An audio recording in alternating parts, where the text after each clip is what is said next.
40 years ago, a young Tony Hall began work at the BBC as a trainee. Today, he was back after 12 years running the Royal Opera House, and this time, he's the boss.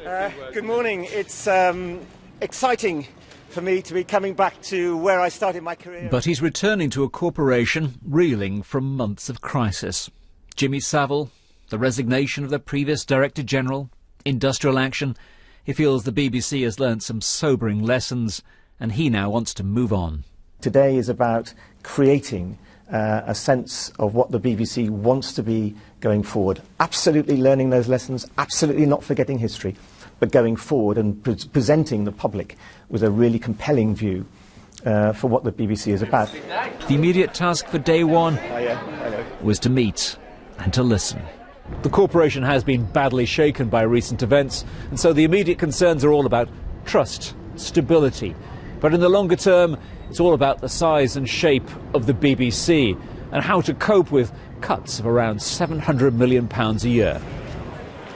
Negotiations with the government over the BBC's Royal Charter are around the corner, and one former chairman feels the days of growth are over. Rather than be on an expansionist ticket, which the BBC has been for the last 60 or 70 years, it's got to work out what it can do with the available money, and maybe it should stop doing some things.